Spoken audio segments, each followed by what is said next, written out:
حضرت داتا گنج بخش سرکار رحمت اللہ علیہ 1965 کی پاک بھارت جنگ اور بھارتی فضائیہ کے ایک افسر کا قصہ آپ کے سامنے پیش کریں گے، جو یقیناً آپ کے لیے دلچسپی کا باعث ہوگا۔ ناظرین کرام، 6 ستمبر سن 1965 کی پاک بھارت جنگ میں پاکستانی فوجیوں کی تعداد بہت کم اور اسلحہ بھی بہت تھوڑی مقدار میں تھا۔ 17 دن کی جنگ میں پاکستان کے فرزندان توحید کی ایک چھوٹی سی جماعت نے اپنی بے سرو سامانی کے باوجود کفار کے جم غفیر کو عبرتناک شکست دی، جو آج بھی تاریخ کے صفحات پر روز روشن کی طرح روشن ہے۔ فتح کی سب سے بڑی وجہ اللہ تعالیٰ کی کرم نوازی، رسالت مآب صلی اللہ علیہ وسلم کی شفقت، محبت، مدد اور حضرت داتا گنج بخش کی روحانی مدد شامل تھی۔ لاہور پر 3 جانب سے ہندوستان کی افواج کے حملہ کو پسپا ہونا داتا گنج بخش سرکار کے فیض و برکات کا مرہون منت ہے، جس کا ثبوت مندرجہ ذیل واقعات سے بخوبی ملتا ہے۔ ہفت روزہ چٹان لاہور نے ان دنوں یہ لکھا تھا: ایک صاحب قصور کے رہنے والے ہیں، وہ ہر ہفتہ حضرت داتا گنج بخش کے مزار پر حاضری دیا کرتے تھے۔ ایک دن حسب معمول مزار پر حاضر ہوئے، کوشش کے باوجود صاحب مزار سے کوئی توجہ نہ مل سکی۔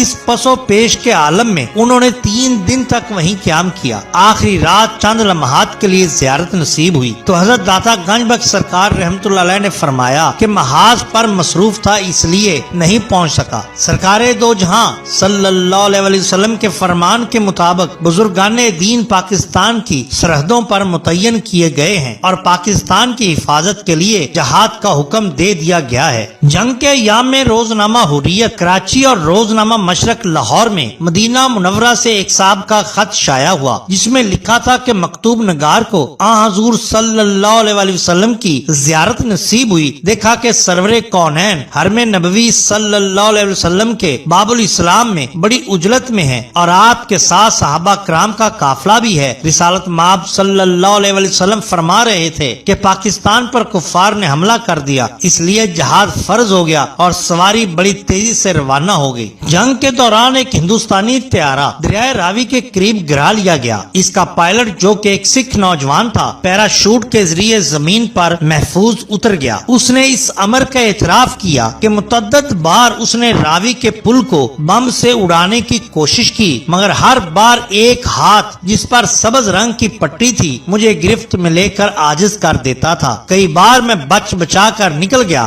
آخرکار میرا جہاز اس سبز رنگ کی مضبوط گرفت کے باعث لاہور میں گرا لیا گیا۔ یہ حضرت داتا گنج بخش سرکار رحمت اللہ علیہ کی روح مطہرہ تھی، جو جنگ کے دوران پاکستان میں مصروف تھی اور مدد کر رہی تھی۔ شاید اسی لیے ہی لاہور کو داتا کی نگری کہا جاتا ہے، جہاں پر ہر امیر، فقیر، غریب، مفلس، بادشاہ اور فقیر حاضر ہوتے ہیں۔ یہی نہیں، اس سے قبل بھی خانقاہ عالیہ پر بادشاہوں کی حاضری ہمیشہ سے ہوتی چلی آ رہی ہے۔ سب سے پہلا بادشاہ جس نے اس مزار اقدس پر حاضری دی وہ ظہیر الدولہ تھا۔ ابراہیم غزنوی افغانستان اور پنجاب کا حکمران تھا، جس کا عہد حکومت سن 1059 سے سن 1099 تھا۔ اسی بادشاہ نے اپنے عہد حکومت میں اس مقبرہ کی تعمیر کرائی۔ اس کے بعد سلطنت غزنوی کا ہر مقتدر رکن یہاں حاضر ہوتا رہا، بالخصوص سلطان الدولہ بن ارسلان شاہ غزنوی، سلطان معز الدولہ، سلطان خسرو شاہ غزنوی، سلطان خسرو ملک غزنوی، اور اس کے بعد سلاطین میں سلطان محمد غوری، سلطان قطب الدین ایبک، سلطان شمس الدین التمش، سلطان غیاث الدین بلبن۔ ان کے علاوہ مغلیہ خاندان کے شہنشاہ جلال الدین اکبر، نور الدین جہانگیر، شہاب الدین شاہ جہان اور اورنگزیب عالمگیر اور شہزادہ دارا شکو قادری بھی مرکز منور کی حاضری سے مستفید ہو چکے ہیں۔ مسلمان تو ایک طرف، سکھوں کی حکومت میں بھی اس مرکز منور کی تقدیس برقرار رہی۔ مہاراجہ رنجیت سنگھ آپ کا بہت احترام کرتا تھا، وہ خود بھی حاضر ہوا، بلکہ خزانے سے 1000 روپیہ سالانہ مجاورین کا وظیفہ مقرر کیا ہوا تھا۔ اپنے عہد اقتدار میں اس نے سن 1833 میں مزار اقدس کی مرمت بھی کروائی۔ اس کے علاوہ رانی چندر کور نے ایک دالان بھی اپنے خرچ سے بنوایا تھا۔ محمد خان ٹیکسال والا نے اس زمانے میں اپنے ایک چاہ واقعہ میڈیکل کالج لاہور بھی خانقاہ کی نظر کر دیا تھا۔ انگریزوں کے عہد میں نواب شیخ امام الدین خان گورنر کشمیر اور ان کے صاحبزادے نواب شیخ غلام محبوب سبحانی رئیس اعظم لاہور اس خانقاہ پر حاضر ہوتے رہے اور عقیدت کے پھول نچھاور کرتے رہے۔